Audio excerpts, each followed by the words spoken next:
Well, lights, camera, autism. Here we are at the World Autism Summit. Again, I guess every single recording.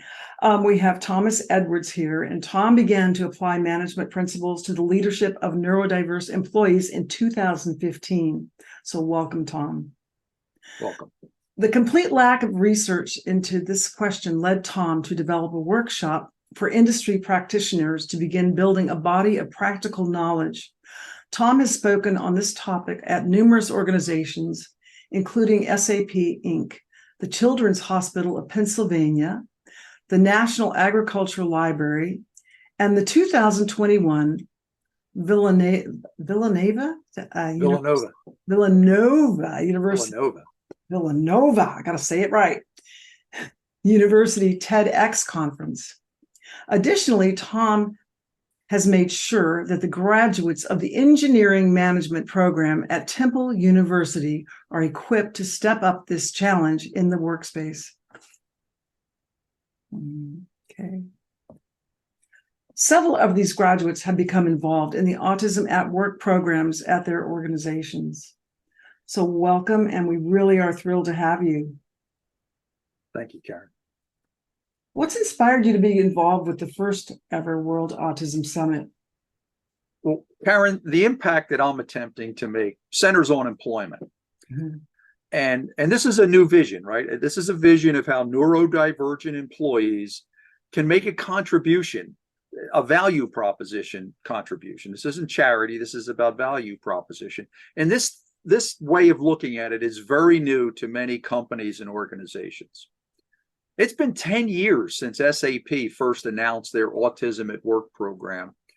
And although there's been many anecdotal success stories of other companies following their path, there really is no data to suggest that the 80 to 85% unemployment rate among people who are neurodiverse has changed that much.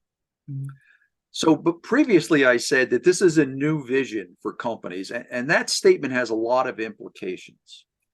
And one of the implications is that when you are articulating a new vision, you have to understand that what we are attempting to make happen, and what we're attempting to make happen is including neurodivergent people in the workforce of businesses and other organizations.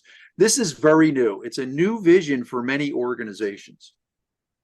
And when you read the scholarly work on visions, and you'll have to excuse me here, but management was my doctoral work, so I'm a little bit of a geek about it. So I will refer to the management literature, but I promise I won't bore your audience with citations or anything like that. But if you do read the literature on establishing a new vision, one of the things that is required is relentless communication. This message of something this new, it's not one and done. You just don't tell a company, tell a manager, tell a stakeholder, and expect it to stick. This has to be repeated relentlessly and spread relentlessly. Mm-hmm. So that's really my motivation and my inspiration for being involved with your summit. And, you know, I do want to thank you for putting the effort. And I know it's been a ton of effort because I've talked to you on and off through this effort. This is a ton of effort that you've put into making this happen. And this concept of constantly communicating, constantly teaching, and constantly exhorting organizations to change is critical to the change we're trying to make. It's critical to getting organizations to embrace this vision of neurodiverse employment as a value proposition. So, Karen, that's what inspired me to become involved with your summit. That's great. And also, of course, the global perspective, because there's companies that have lots of different value systems all over the world. So embracing that and including that is so important.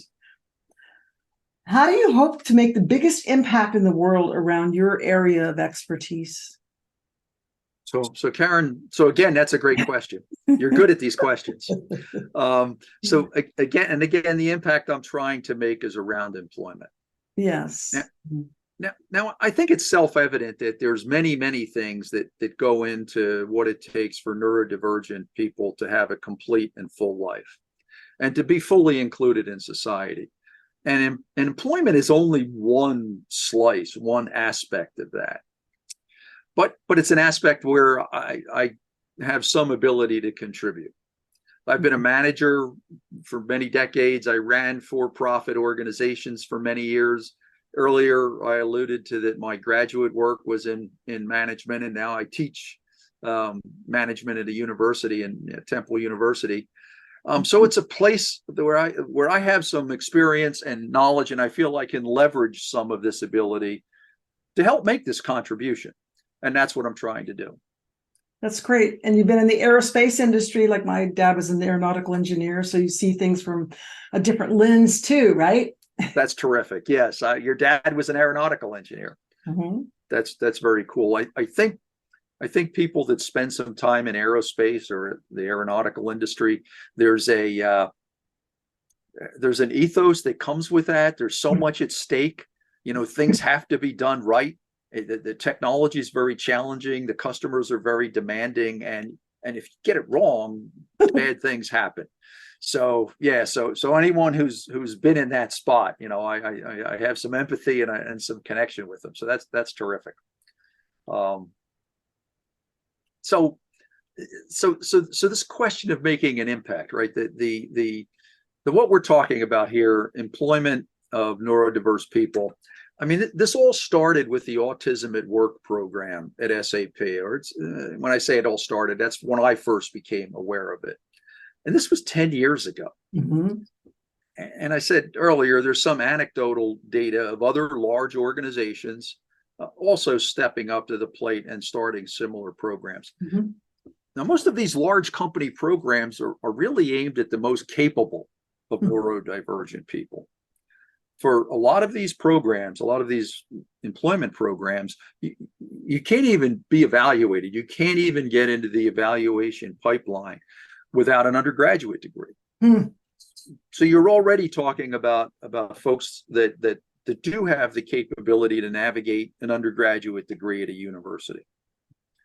So that immediately limits it to a subset of neurodivergent people. Mm-hmm. And of course, we need to make an impact for everyone, for all neurodivergent people. Right. So when I thought about making an impact, the first thing that I thought I would try to do, and this was when I was doing my doctoral work in management, that I was going to dive into the literature and I was going to understand everything that we knew about managing neurodivergent people at work, and I was going to put together a workshop that would help organizations learn how to do this. And I was going to put this workshop together, and managers were going to flock to this workshop and they were going to figure it out, and I was going to solve the problem. Well, that didn't happen, obviously, because we're still here talking about it. So that was step one, to put together this workshop. So I went into the management literature, and one of the things I found out almost immediately was that there was very little in the literature about the leadership of neurodiverse employees. It just hadn't been a topic that was in front of businesses, so it wasn't a topic that was in front of business researchers. Mm-hmm. There was a little bit of research, but not much. So I had to rely on my experience with a family member on the spectrum and my experience as a manager and leader, and make some judgment calls, which I did. So I put together this workshop to help managers understand what they needed to do. And at the time, I was still in industry. I had not transitioned to full-time to higher ed yet, and I had an adjunct adjunct teaching I was doing at a local MBA program. And one of my students was the executive director of a service agency that worked with folks on the autism spectrum. Hmm. And when I talked to her about it, she thought it was kind of cool. She got excited about it. And she was amazingly generous. Hmm. She made her entire staff of job developers and job coaches available to me for like a 5-hour span of time, where I could run this pilot test of this workshop and then get some anonymous data to get some indication that I was on the right track. Right. I was, wow. If I got anonymous data that said this is all nonsense, this doesn't help me at all, because that's what I asked them. Does this help you do your job? Then I would have known that I had gone down the wrong rabbit hole, and I needed to rethink it, and go in a different direction. So I did, that's not what I got though. What I got was that this is helpful. And now I understand these concepts better. Because, when you think about it, these folks have such a difficult job. The job developers and job coaches that are working to try to help businesses understand how to get neurodiverse people to integrate into the operations of the business. Yeah, because the problem is, what I found in putting together my workshop and talking to a ton of people is that it's not that heavy of a lift for a reasonably skilled manager to help an autistic or neurodivergent person fit in. How many reasonably skilled managers there are in the world is a whole different topic. That's true. and there's data on that. The Gallup folks, the Gallup poll does a state of the American workforce, and they also do it internationally as well. And it's not really that encouraging. There's about 30% of American managers that really do a good job. So I think the last one was it had bumped from 30 to 32. So I guess we're making some progress, but still nothing to get excited about. So these job developers and job coaches, they have to go in and they have to work with someone who may not be very skilled at leadership to begin with, because they were never trained, or perhaps they never had a good example to follow. And they have to kind of nudge them to correct their approach for managing anybody, and then also add in the idiosyncrasies, the little bit of a tweak to manage someone that's on the spectrum. So they got a real tough challenge, and that was what the workshop was meant to do. Was first of all, kind of a two-stage thing. This is what these leaders, managers should be doing, and if they're not, how can you nudge them in that direction? And then what additional changes do you need to make for the neurodiverse person? So that was kind of the basis of the workshop. And like I said, I got some data that said I was on the right track. So that was a bit of success. And then I was sitting there with this workshop, and nobody knew, and nobody wanted it. Oh, no. So I had a workshop that nobody knew they needed. So what I understood at that point in time, this is when it started to dawn on me, when I talked earlier about the relentless communication, that's when it started to dawn on me that this is what was required. That communicating this, I had to get out there and preach the gospel almost. I thought I had a little piece of the solution here, and I had to let people know about this. So my next two steps were one, I wrote a book about it based on what I learned on the workshop, and I think I have a copy of it here.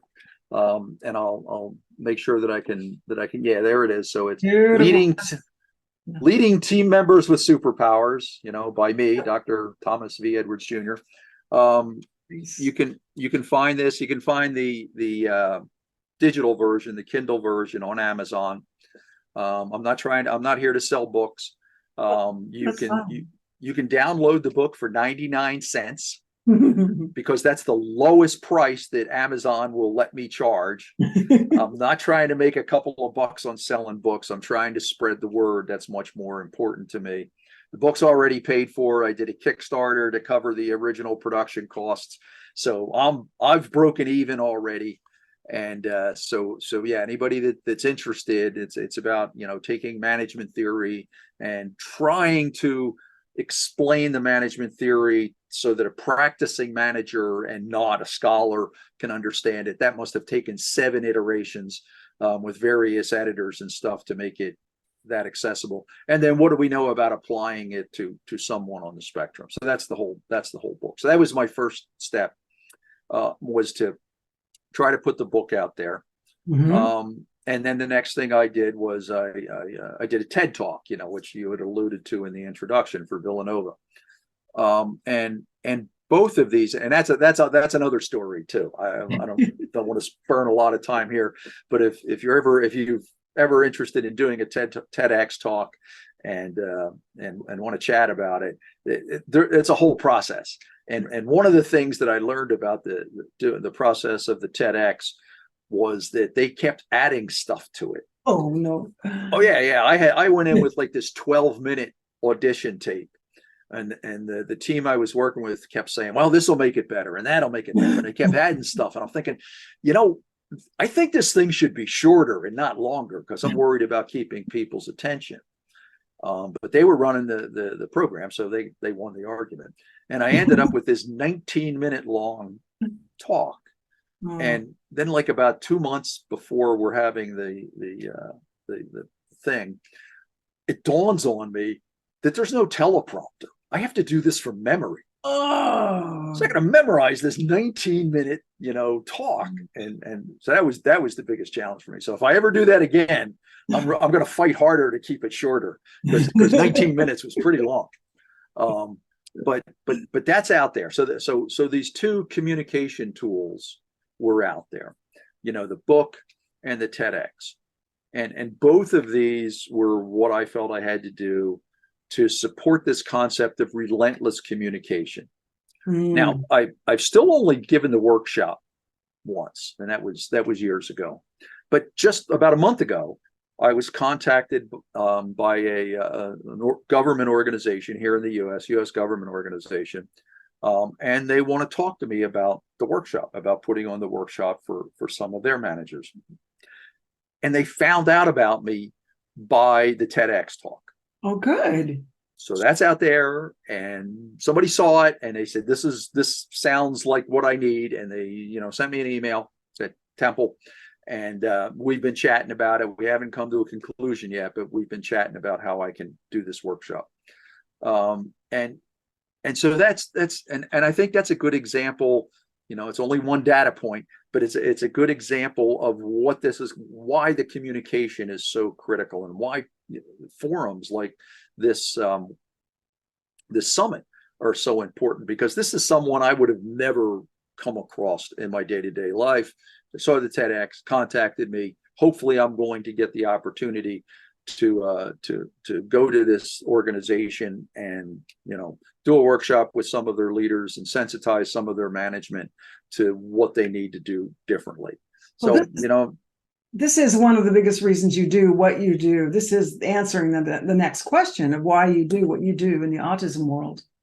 Yes, because I'm trying to get the expertise to the folks in organizations, the frontline leadership. Right. Because they're the folks that can make a difference. Right. And I just got another email. Geez, I'm kind of winging it here. I hadn't thought about all of these comments, Karen, but I got an email from a guy on the other side of the world, an engineer, not an aerospace engineer, but an engineer nonetheless, who's struggling in his career because of this. And I haven't answered him yet. That email's been sitting with me for about 2-3 days now because I don't know what to tell him. And then I do know some folks in Australia that I could potentially connect him with, but they're in a different profession. So what I need to do is get to his management, to make them aware of this, and I don't know how to do that. I guess I could send him a book, anonymously. I'll have to think about that. That's a lot of postage to get to that part of the world. You could probably work with people like internationally by doing Zoom calls to their organizations very, very easily. Yes. So that was what I was going to ask, is how you set up systems for success in partnerships, with other organizations in the world. Right. So when you talk about setting up systems for success in partnerships, I'm assuming you're speaking about business partnerships that address the unemployment issue. And not life partnerships. Yes. Okay, cool. So now, life partnerships are probably more important to most of us, right, than employment. But it's outside of my expertise, so I can't really contribute there. So I think that partnerships are critical. They're absolutely critical in scaling up the success that we've seen so far. We're fortunate in the Philadelphia region that we actually have a region-wide official network for pulling all of the participants together. It's called the Neurodiversity Employment Network, and that's what they do. They network. So it's a way for people that have got some stake in this employment aspect of neurodiversity to get together, share experiences, network, and make connections. And this can have a very powerful and very real effect. So I'll give you an example. One of the companies in the Philadelphia region that's been very successful actually in recruiting neurodivergent talent right out of high school is a bearing manufacturer. Philly suburbs. I mean, this is about as industrial of a job as you can think about, right? We're manufacturing mechanical bearings. And several years ago, they brought a young man into their company through the high school program for students, autistic students, as an internship. And when he graduated, on the shipping department, packaging products. And after high school graduation, he became a full-time employee. And just recently, after about 2-3 years in the company, he was promoted because he was interested in some of the actual manufacturing operations that happened, and not just the packaging. So, and he was interested in it, and he worked at it and studied it, and he got promoted. And they gave him the raise that was appropriate for that job too. It was a pretty big raise percentage-wise for him. That's a whole nother topic we could talk about, but it hasn't been explored much. And that's the question of, once you have someone, neurodiverse individual, employed in the company, they're not going to want to stay at that entry-level job forever. Just like the rest of us, they want growth. So promotion and career paths are part of this. It's just, gotta walk before you run, I guess. But that is, I think has got to be on our radar. Now, since that initial experience, this company has brought 3 more, neurodivergent young people into the company through the same path. So these numbers are pretty small, but it really represents a smashing success. This is a pretty small company. This company is about 75 people. And they've got 4 neurodivergent employees that they purposefully, mindfully recruited. So there's a little bit over 5% of their workforce that are neurodivergent. Wow. Okay. So Karen, if every company in the world did that, you and I would be talking about something different. Yeah. Because this wouldn't be a problem. There would be no excess unemployment rate amongst these folks. If you accept that 2% of the population is somewhere on the spectrum, then 5% of the workforce would solve that problem pretty nicely. Yeah. So this company has done a great job. Terrific. That's great. They should be applauded for this. That's so great. So another company in the region, again, a manufacturing company, they made bearings. And they reached out to this neurodiversity employment network, and they were interested to see if they could make a contribution. And the executive director of the network introduced them to me. I had a call and I talked to them, and I sent the HR director a copy of my book for free. And again, it's not about making money selling books. And I also introduced them to this bearing company that had already done this. So look, here's a company that's your scale, your scope. They face the same financial constraints you do. They've done this. They've thought so highly of it. They've done it 4 times. You should talk to them. So they did. And they talked to this bearing manufacturer for advice. Got some lessons learned, how they onboarded them, what did they have to do so they could fit in with the rest of the company, how do you supervise them, this sort of thing, all the nuts and bolts. And based on that, they went out and they recruited their first neurodivergent person for their manufacturing workforce. I talked to the HR manager from this company 2 weeks ago, and at this point, they're calling it an unqualified success. They're very happy with it. That's great. That is so great. So it is, and it's a success of one, but it demonstrates the power of this networking. That one company led to the success of another company. Now we've got 2 manufacturing companies in the region that I can send people to and say, look, there's something happening here. These folks make great employees in this industry. You really need to start paying attention to this. So I think that's an indication, of how you scale this up, right? Because think of what would happen if we didn't have this neurodiversity employment network in the Philly area. So I'd have this little manufacturer of filters. They're sitting out there. They're thinking, I really should be doing something. This is, the HR manager had been a special ed teacher, so she knew something about it. She says, I really think we should be doing something about this, but they don't have the network to talk to. They don't have me to talk to. They don't, most importantly, they don't have this other company to talk to. So they can't, get a handle on what the pitfalls are, what the benefits are, what the risks are. So everything's unknown. We're also matching the needs of the employee, to the needs of the employer. So it's just good to network and to, it's oh my gosh, large yes. database. We're finding out, matching the gifts, strengths, and talents of this population with what they want to do, and not just, haphazardly putting people where they don't belong, putting them where it's a fit, where they're That's a big deal. Yes. That's a big deal. I want to talk about that at some point while we're chatting here, because you are absolutely right. That's a big deal. Yes. But I think back to this little filter company, and if they're sitting out there without a network, they don't take the risk. Right. It's just too much unknown for a business operator, and they just don't do it. So I really think that the partnerships are critical in scaling up our efforts here. And I think, to answer your question, that's how we set up systems for success with partnership relations. That's beautiful. And the world is changing so rapidly. There's a lot of people that are coming to United States and Canada and everywhere, and cultures are shifting, people are changing. There's just an influx of people moving everywhere, and it's just really important to be very sensitive to everybody's needs, and to be sensitive and understanding, so that we try to help everybody fit into where everybody wants to belong.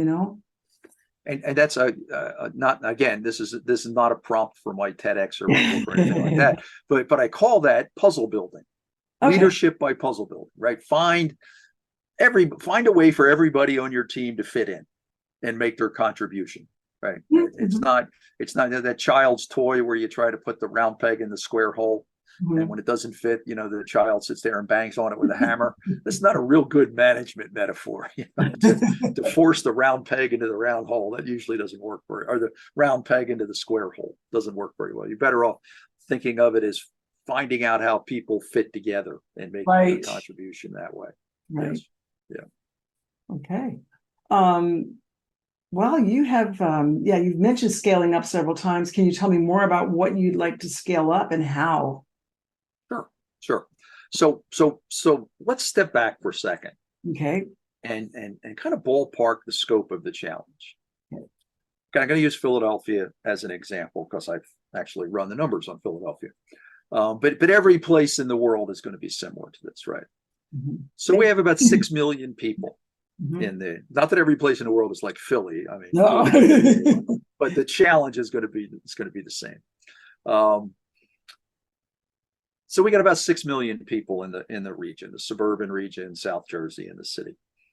If we accept that 2% are on the spectrum, and I don't know how solid that number is, but I've heard 1.5%, and I know that girls are undercounted because of the some of the diagnostic tools. So I always bump it up to 2%.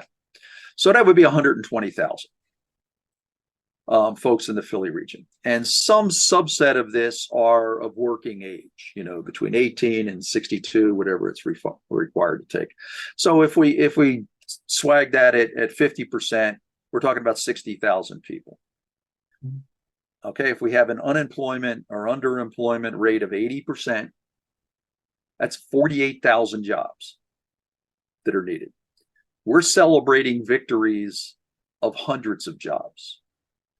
If a company creates hundreds of jobs for people on the spectrum, neurodivergent employees, they are considered heroes. And they are, because I don't want to diminish that achievement because these are the pathfinders. We wouldn't be here if it wasn't for them. But we're not going to create 48,000 jobs with programs that are successful if they generate 100 jobs or 200 jobs. It's not going to get there. So the scale of what we're doing doesn't match the scale of the challenge. And also, let's think about what kind of jobs are needed. Right. Yeah. So, and I always thought that the metaphor of autism as a spectrum was too limiting. Mm-hmm. You know, because when you think about a spectrum, it automatically implies a line, one dimension. Mm-hmm. And I always thought it was a two-dimensional model, you know, where the x-axis is how the autism manifests itself, and the y-axis is the capability of the individual. So I always thought it's not really linear. It's this, you know, it's this space, and you've got, you know, the autism manifests itself differently. And the capability goes, I used to say the capability went from nonverbal to PhD.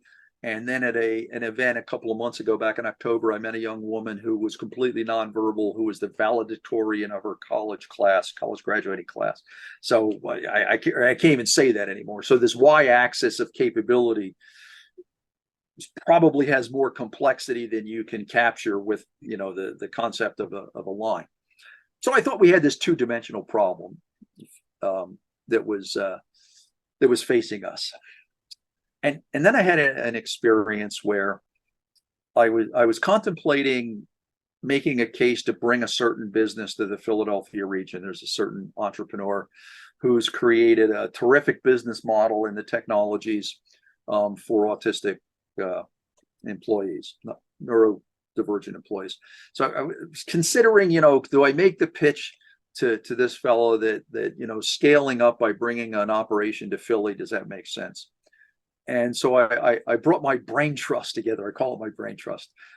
Some folks that I know who are very accomplished people in different spheres of life that also have some empathy for the challenges of neurodiversity because they're affected by it. They've got a family member, some connection, so they get it.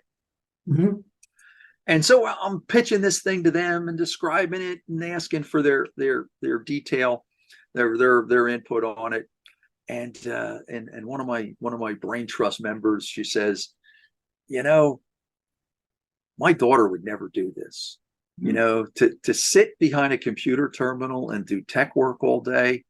I mean, she's got a college degree, but yeah, she's interested in the environment. You know, she wants to, you know, make a contribution to saving the planet. She would never do this. And that's when it dawned on me that it's not a two-dimensional model. Right. It's a three-dimensional model. And the z-axis is the intrinsic interest of the person you're trying to find a job for. Just like everybody else in the world. We're not willing to do things, or no, we're not willing. If we had to do it to put food on the table, we would, but we're not going to be invested long-term in something we're not interested in. Right. So we've been, for years, I think we've been operating, you know, the employment, we've been thinking about, you know, autism, neurodiversity as this spectrum, you know, and if you accept that metaphor, then if you find a solution for one point on that spectrum, it should work for everyone on that spectrum, on that point on the spectrum. Okay. And then all you have to do is find a solution for the different points on the spectrum. But if that's your metaphor and you apply it to this three-dimensional space, you're going to fail miserably. Oh, yeah, I'd say so. You're not taking into account the complexity of the other two dimensions. Yeah. So the one size fits all is inadequate. Of course. So now so think of the challenge that I've outlined here now.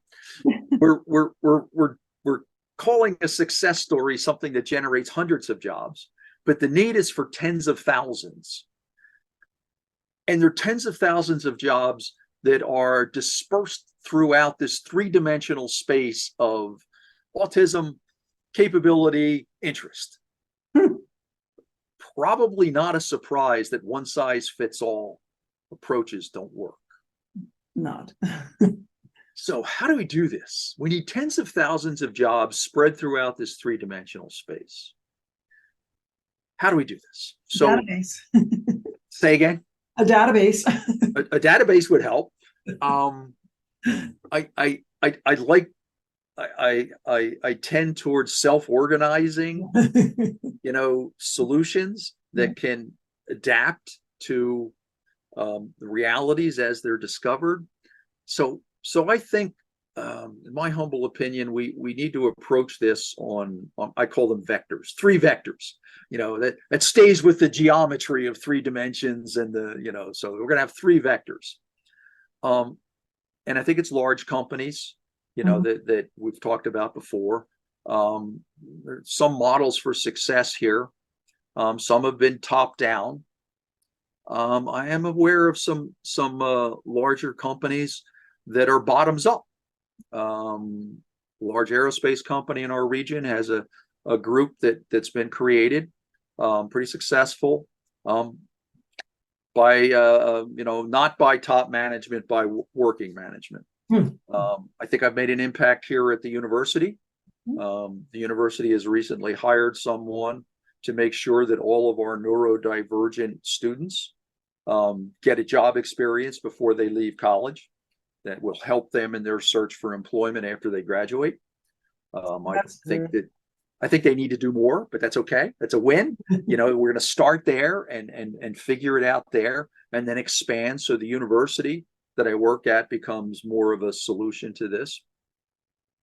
So I'm sure I know there are, because I've talked to them. I've talked to other folks that are in large companies and they have, a family member that's neurodiverse and say, how do I'd love this place to be able to hire people, but I don't know how to do it. So I think we need a network of the woman, Kate, who runs the Neurodiversity Employment Network. She calls them change makers. I call them troublemakers, and she's constantly telling me I should not call them troublemakers. So we have a little bit of debate about that. But, a network of troublemakers, change makers at these large organizations that we can get together and chat and say, what did you try? And I tried this, and what worked, what didn't work, and just, reach out and have people at the working levels of these companies. Because this aerospace company I'm thinking about, he's just a frontline manager. And me at the university, I'm just a chair. I've got I've got no power in this university. But there's ways to influence organizations to do things even when you don't have power. And so you can do this. A recipe, a cookbook to do that would be great. Keep on keeping on. You just keep your eye on the ball, and we'll do it. So that's vector one, is the large companies. So vector two is where we really win the battle. This is medium-sized companies. Now, according to the Kaiser Family Foundation, this is data from 2021, there's 7 million firms in the US, 7 million companies. Whoa. 5 million of these have less than 50 employees. This is where you're going to make the impact. These are companies like this bearing manufacturer, like this filter manufacturer that I talked to. Now, a 50-person company is not going to spend the kind of money to fund a complex recruiting, onboarding, training program like some of the larger companies have, some of the initial success stories. They simply can't afford it. If we go to them and tell them this is what it takes to be successful, they won't do it. They can't do it. So we have to come up with something different. And these two success stories that I talked about earlier, I think they're indicative of this. We need a playbook on how these small and medium-sized companies can do this. I've got a local business school that I'm trying to influence to pick this up and run with it, because I'm out of bandwidth. I can't do this. But this is something that would make a great contribution. And then the next challenge is, and Karen, this is where your efforts come into place. Then we need to reach 5 million companies just in the US, right? We're not even talking about worldwide. Just in the US, we have to reach 5 million companies with this message. And that's a challenge. So we need to have the solution for these folks, and then we have to get the message out to them. And the third vector is startups. I've interviewed 5 companies that were started by family members who just thought they had no choice but to start their own company, or that their family member would never be employed. Mm-hmm. Some of these folks had, excuse me. I can believe that. Yeah. So some of these folks had some business acumen going into it. Some didn't. They just charged in because they felt they had no choice. Mm-hmm. Not doing anything with neurodiversity, but I have spent a lot of time on evaluation panels and working with entrepreneurs and investors in entrepreneurial startups. And there's always this debate. Do you bet on the team or the product? You know, they call it the horse or the jockey. What do you bet on? What do you decide? You know, is it this product that you think is great, or is it the team of people that are coming before you pitching for investment money? Normally, the debate goes in favor of the team, because the product, you're not really sure if it's going to work or not. Sounds good at today's point, but who knows? You could find out something in a couple of weeks that blows up the idea. But if you have a good team behind it, they can find a way around that problem. They can pivot and find a way around that. So the team is more important than the product. And also, investors like to see entrepreneurs with skin in the game. So I ask you, who has more skin in the game than a parent who is afraid of lifetime unemployment for their children? Nobody. They are going to find a way to make this work. So like I said, I've interviewed several of these founders, and they are committed to the success of this. And Erica, I don't know if you ever heard the joke about the bacon and egg breakfast, that the chicken is involved, but the pig is committed. Okay. So these folks are committed to the success of these businesses. So the third vector is how do we empower these startups, right? Because these startups are different than the startups that the entrepreneurial startup community is used to, right? These are not tech startups that are going to create billionaires. Might happen. If it does, that'd be great, but probably not. So what we need is what's needed, because remember, we've got tens of thousands of jobs that are needed, that are all distributed through this 3-dimensional space of ability and autism and interest. So we need a strong network of small, well-run, profitable companies that can offer distributed neurodiverse employment. So one of my partners in crime and I are working on we're trying to create a workshop to facilitate this. I think we've just finally figured it out. You know, she's very experienced. She was one of the initial pioneers at SAP Autism Works. She's really knowledgeable and invaluable. So we've been working on what this looks like. You know, what tools do we have to give these entrepreneurs? And here in the U.S., we have something called the Small Business Development Center. It's funded by taxpayers. So I don't want to recreate something that someone's already paid for through their tax revenue. Right. So I've talked to the local SBDC here in Philly, and you know, we can like lay alongside them and just, you know, they've got this whole series of steps that someone would go through to start a small business, and we'll just intersect with them where we're adding something unique. You know, the business model for a neurodiverse employment run business, and, you know, the management things. So it's not clear exactly what this is going to look like. We should be in a position to launch within the next year, which is longer than I would have liked. I wanted to launch this summer, but it's August and we're not ready yet. You know, we need to think what I want to do. So kind of the vision here is to offer, you know, empower would-be entrepreneurs to create. I don't want a handful of unicorn companies. I want thousands of workhorses, and not a handful of unicorns, which is different than the entrepreneurial community usually thinks about it. I'm I'm getting some traction now. When I first started talking to the folks I know in that community about this 2 years ago, they said, "Nah, it's not a good idea, Tom. This isn't going to work." But I'm changing minds. So, Now, you know, this is going to be out there September. So awesome. I'm looking forward to it. So, sum this up, right? I mean, we've made significant progress. These Pathfinder companies have been invaluable. We need to grasp the scale of the challenge that we're dealing with, which is tens of thousands of jobs. And it's just a region. If you extrapolated that worldwide, we're talking about lots of jobs. Philly's only 6 million people in our region. You extrapolate that to the world population, and it's a very, very large number. We got to get creative and do this at the scale that's required. Beautiful. That is excellent. I love what you're doing. And yeah, I think right away would be great. Yeah. I'm always impatient. Things never happen fast enough for me at any rate.